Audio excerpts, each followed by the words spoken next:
আগামী 24-এ কি রেজাল্ট হবে ভারতবর্ষের লোকসভা নির্বাচনে তারই পূর্বাভাস। মোদির উপরে লোকের বিশ্বাস আছেই, বাকি যত জোট হোক সেটা লোকে হিসাবের মধ্যে নিচ্ছে না। লোকে দেখে নিচ্ছে মোদি হয়তো মুমকিন হয়, তাই চোখ বন্ধ করে সবাই মোদির দিকে, বিজেপির দিকেই ভোট দিয়েছে। ইন্ডিয়া জোটের উপরে প্রভাব কি পড়বে বলে মনে হয়?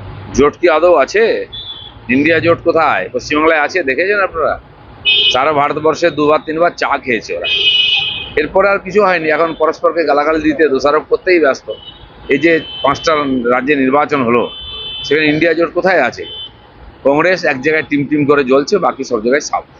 এই ভোটের ফলাফলে রাজ্য বিজেপি কতটা চাঙ্গা হবে বা লোকসভা ভোটে তাদের চাঙ্গা তো হয়ে গেছে ধর্মতলা সভার পর থেকে, তাতে আরও একটু বেশি সাড়া জাগবে। আর ধীরে ধীরে কর্মীরা আবার নিজের ফর্মে আসছেন। লোকসভা নির্বাচনে মোদীকে প্রাইম মিনিস্টার করতে হবে, পশ্চিমবাংলাকে যে টার্গেট মাননীয় অমিত শাহ দিয়েছেন সেটা পুরো করতে হবে, তার জন্য সবাই ঝাঁপিয়ে পড়ছে।